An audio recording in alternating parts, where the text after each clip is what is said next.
안녕하세요, 카닥TV 곤잘로입니다. 삐리리뽕 삐입니다. 지난 시간 2천만원대 패밀리카 5대에 이어서 오늘은 500만원짜리 운전 연습용 중고차 3대를 꼽아봤습니다. 네. 500만원이라는 예산으로 괜찮은 중고차를 사려면 당연히 선택지가 한정적이겠죠. 네. 그럼에도 이거면 나라도 사겠다 싶은 차들을 오늘 어렵사리 꼽아봤습니다. 네. 일단 오늘 조건은 다음과 같습니다. 첫째, 어디 콕 지어박아도 금전적인 부담이 덜한 차. 둘째, 타면서 크게 속썩일 일 없는 차. 그러니까 타는 동안의 유지에 대한 부담이 적은 차가 되겠죠. 네. 셋째, 운전 연습용으로 잠깐 타다 팔아도 크게 손해 안 볼 만한 차. 그러니까 감가가 먹을 대로 먹은 차들 3대를 꼽아봤습니다. 더 이상 떨어질 데가 없는 거죠. 이제 갈 데가 없어요. 네. 요번에 근데 경차랑 디젤차는 제외한다면서요? 네, 경차랑 디젤차는 오늘 선택지에서 제외를 시켰습니다. 뭐 경차랑 디젤차 유지면에서 매력적으로 다가올 만한 차들이긴 하죠. 네. 하지만 경차는 너무너무 느린 탓에 초보 운전자들이 오히려 도로 흐름을 못 쫓아갈 가능성이 되게 높습니다. 운전자들이 되게 막 뒤에서 빵빵 거리고 차는 안 나가지 막 소리는 크지 하다 보니까 네. 그런 경우가 되게 많고요. 네. 게다가 작은 차로 운전을 익히다가 갑자기 큰 차로 이제 옮겨 타게 되면 네. 차폭감이 잘 안 느껴져서 자잘자잘한 사고 당할 확률이 되게 높아집니다. 네. 큰 차에서 작은 차 가는 건 괜찮은데 작은 차에서 큰 차 가는 건 되게 위험해요. 운전 연습용으로 할 때. 네. 그리고 물리적으로 작다 보니까 큰 사고에도 취약한 게 당연히 단점이 있고요.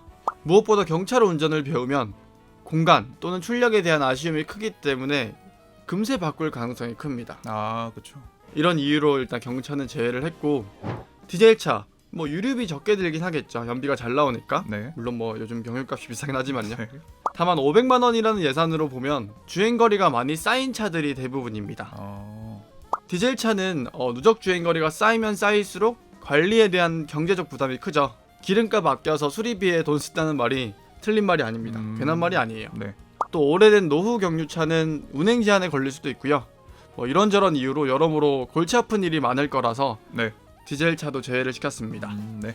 그래서 오늘 여러분들께 권해드릴 차들은 앞서 말씀드린 것처럼 나라도 사겠다, 나라도 이거는 괜찮겠다 싶은 차들로 선정을 해봤고요. 아, 살만한 차. 네, 여기에 보태서 모델마다 우리 카닥에서 평균 외판 수리비가 어떤지 외판 수리비까지 함께 소개를 드리도록 하겠습니다. 오, 네네. 이거 좋죠. 첫 번째 추천 차량, 현대자동차 아반떼 HD입니다. 2006년 4월부터 2010년 8월까지 팔린 현대의 베스트셀링 준준형 차인데요. 네. 500만원이면 주행거리 5만 킬로 이내에 사고 이력이 극히 적은 차들로 쉽게 구할 수가 있습니다. 디자인이 좀 너무 좀 그러지 않나요, 그게? 구리다? 디자인만 놓고 보면 뭐 옛날 차 아니냐 할 수 있는데요. 네. 비슷한 시기 팔렸던 기아 포르테에 비하면 훨씬 더 잘 만들어진 차입니다. 엔진 내구성 일단 좋고요. 네. 승차감 많이 좋고요. 실내 공간 꽤 넓고요. 네. 패키징도 나쁘지 않죠. 네. 프로토 에어컨 달린 차들 쉽게 볼 수 있어요. 되게 여러모로 완성도가 높아서 여차하면 그냥 무난하게 오래오래 탈 수 있을 수도 있습니다. 그냥 안 팔고 운전 연습용으로 타다가 그냥 계속 탈 수 있는 네네. 그런 차가 될 수 있을 것 같아요. 물론 이 차도 고질병이 존재하긴 합니다. 운전대에서 막 드드득 하는 소리가 날 수가 있는데 네.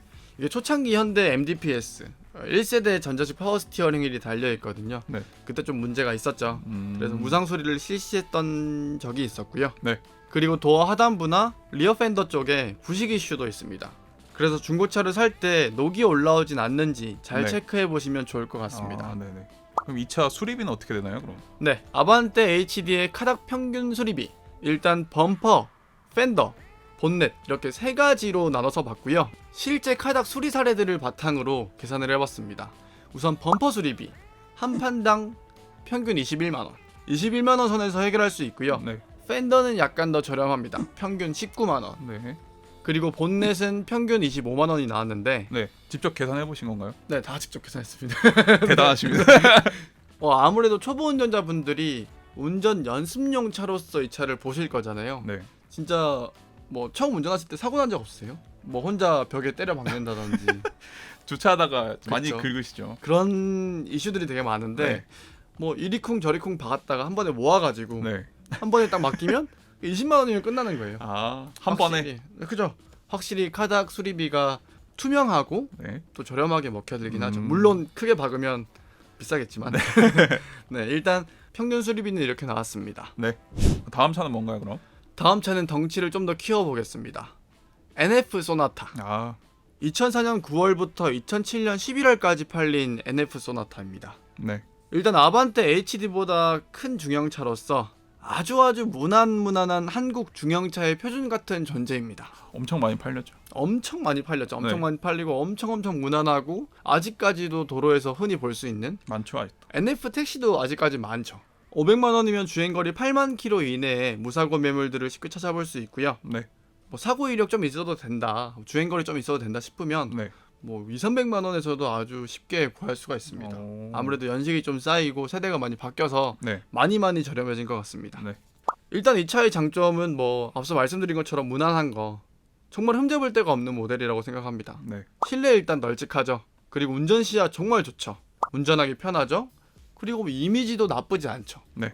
그리고 소나타가 EF 소나타에서 NF 소나타로 넘어오면서 엔진이랑 변속기 내구성이 엄청나게 좋아졌습니다. 물론 뭐 아반떼 HD와 마찬가지로 4단 자동 변속기이기 때문에 연비가 아주 좋거나 하진 않지만 네. 내구성만큼은 진짜 인정받은 차예요. 그리고 이 차가 아무래도 좀 오래됐기 때문에 이리저리 수리할 곳이 많을 수도 있어요. 뭐 하체 처리를 해야 된다, 뭐 이런 저런 이슈가 있을 수 있는데 네. 좀 전에 말씀드린 것처럼 이 차가 택시로 되게 많이 팔렸잖아요. 네. 네. 지역별로 택시 복지 조합 센터 같은 게 있어요. 아. 저도 한번 갔다 왔었거든요. 저번에 말씀해 주셨죠. 네, 강서 쪽에 하나 있는데 뭐 그런 데 가면 수리비, 공인비도 엄청나게 싸게 먹혀서 이 차 진짜 부담하는데 뭐 수리비가 제일 걱정인데. What's matter? 그리고 LPG 모델도 있죠. LPG 모델 사면 유류비도 뭐 나름 경제적일 거고요. 네. 그리고 아반떼 HD와 마찬가지로 얘도 뭐 여차하면 오래오래 타다가 뭐 중고로 팔기 싫다, 중고로 안 팔릴 것 같다 싶으면 그냥 수출 보내도 진짜 부담 없는 차량입니다. 네네. 아반떼 HD랑은 달리 운전대 소음 이슈가 없습니다. 이 차 MDPS 아니고요, 유압식 스티어링 휠 채택하고 있어서 스티어링 휠 소음 이슈로부터 좀 자유롭고요. 네. 다만 얘도 부식 이슈는 똑같이 존재를 합니다. 이때 차들이 부식이 다 조금씩 있는 것 같아요. 이때 나온 현대차들이 이때 나온 현대기아 차들이 부식에 좀 취약하다는 문제가 있죠. 네. 근데 이게 만약에 고민이다, 네. 타다가 막 부식 올라오면 어떡하냐, 이게 걱정이다 하시는 분들은 예산을 조금만 더 높여서 후기형인 소나타 트랜스폼 사는 것도 나쁘지 않을 것 같습니다. 소나타 트랜스폼은 부식 이슈로부터 많이 자유로워졌어요. 2007년 이후에 나온 애들. 네. 그래서 이런 걱정 안 하셔도 좋을 것 같습니다. NF 소나타 수리비는 어떻게 되나요, 그럼? NF 소나타도 마찬가지로 카닥 데이터를 살펴봤는데요. 네. 범퍼 수리비는 평균 23만 원 선, 그리고 팬더는 평균 20만 원, 본넷은 평균 26만 원이 나왔습니다. 아반떼 HD보다는 약간 더 비싸긴 하지만 조금만 더 비싸네요. 사실 이 정도 차이는 뭐 네. 유의미한 차이는 아니죠. 네. 역시나 얘도 카닥에서 저렴하게 외판 수리 가능하다는 거, 그래서 초보 운전자분들께 정말 적합한 선택지라고 생각이 듭니다. 다음 차는 뭔가요, 그럼? 마지막으로 추천드릴 차량은 기아 자동차 포르테 쿱입니다. 아반떼 HD나 NF 소나타가 너무 구닥다리 느낌이 난다면, 네. 너무 오래된 느낌이 난다면, 그리고 잠깐 탈 차라지만 그래도 너무 오래된 느낌의 차를 타기 싫다면 네. 저는 과감하게 기아 자동차 포르테 쿱을 추천드립니다. 아, 좋죠. 저의 첫 차였거든요. 포르테 쿱 2009년 6월부터 2013년 7월까지 판매했던 기아의 준준형 쿠페입니다. 네. 500만 원이면 10만 킬로 이내의 매물들을 찾아볼 수가 있어요. 오. 아반떼 HD나 NF 소나타에 비하면 좀 조건이 나쁘긴 하죠. 네네. 키로수가 많이 올라갔네. 네, 아무래도 연식이 좀 더 뒤늦게 나온 연식이기 때문에 네네. 조건은 나쁘긴 하지만 네. 어쨌든 이 차의 장점은 아무래도 스타일이 아닐까 생각을 하는데요. 500만 원으로 투도어 쿠페를 탈 수 있습니다. 스포츠 루킹카. 이 차가 그럼 스포츠카면은 보험료가 비싸지 않나요, 이게? 스포츠카 보험 할증 네. 적용되지 않습니다. 오. 낮지가 않아. 높이가 있어가지고 또 높이 기준이 또 있어요. 아, 높이 기준을. 이 차 일반 차 보험 기준은 똑같이 적용됩니다. 아, 일반 세단으로. 네. 다만 보험료는 좀 센 편이긴 합니다. 아무래도 이 차를 좀 험하게 타시는 분들도 있고 하다 보니까 네네. 보험료는 좀 센 편이긴 하지만 스포츠카 보험 할증은 또 적용되지 않는다는 점, 이 부분 체크해 주시고요. 네. 패키징이나 실내 공간 무난합니다. 그리고 진짜 이 차의 가장 큰 장점은 감가가 먹을 대로 먹었거든요. 좀 이상하게 먹었어요. 오히려 역전이 된 게 아닌가 싶은데, 제가 2017년 11월, 12월 달에 네. 500만 원으로 주행거리 3만 킬로대 수동을 샀었거든요. 지금이 더 비싸졌어요. 오히려 가격이 더 올랐네요. 올랐어요. 지금 500만 원으로 3만 킬로대 매물 절대 찾아볼 수가 없습니다. 그 정도로 역전이 일어나서 재테크를 하려는 게 아니고 이 감가가 일단 뭐 바닥을 찍었다 이 얘기인 것 같아요. 더 이상 내려갈 데가 없다. 네. 물론 단점은 여러 가지입니다. 일단 시끄러워요. 깡통에 탄 기분이 듭니다. 그렇죠. 포르테가 좀 네, 강성도 약하다는 소문도 많고요. 네. 별명이 휴지태였죠. 네. 아 지금 포르테 따로 있죠. 네. 아 그러네요. 네. 그리고 1.6 GDI 엔진 내구성 이슈도 있습니다. 그래서 관리를 좀 하면서 신경 쓰면서 타야 된다는 그런 단점이 있고요. 네. 또 아반떼 HT처럼 운전대 소음 문제도 동일하게 있습니다. 엔진은 1.6, 2.0 두 가지인데요. 무난한 거는 뭐 1.6이 최고입니다. 2.0 엔진은 종종 시동 지연 문제가 있어요. 겨울철에 시동 뭐 안 걸리고 지연되고 뭐 부조가 있고 이런 문제가 있어서 네. 1.6 GDI 엔진이 가장 무난합니다. 네. 그리고 2010년 9월 기점으로 전기형, 후기형 이렇게 나뉘는데요. 네. 전기형과 후기형 디자인은 동일한데 거의 동일한데 엔진이나 변속기가 바뀌었거든요. 이제 MPI에서 GDI, 그 4단 자동에서 6단 자동 뭐 이런 식으로 바뀌었기 때문에 이 부분도 참고해 주시면 좋을 것 같습니다. 네. 포르테 쿱의 카닥 평균 수리비 일단 앞범퍼는 22만 원, 펜더는 평균 23만 원, 본넷은 평균 25만 원입니다. 뭐 아반떼 HD, NF 소나타, 포르테 쿱 약간의 차이는 있긴 하지만 그렇게 크게 차이가 벌어지진 않죠. 네, 다 비슷비슷하네요. 아주 저렴하게 수리를 받을 수 있다는 거. 네. 카닥 앱을 통해서 투명하게 그리고 저렴하게 가성비 있게 또 완벽하게 수리를 받을 수 있다는 점 네. 체크해 주시면 좋을 것 같고요. 네, 이렇게 운전 연습용 추천 중고차 세대를 알아봤습니다. 어때요? 합리적이지 않습니까? 근데 진짜 수리비가 생각한 것보다는 싼 것 같아요. 그쵸. 네. 카닥 수리비가 20만 원 초중반으로 아주 저렴한 편이고요. 네.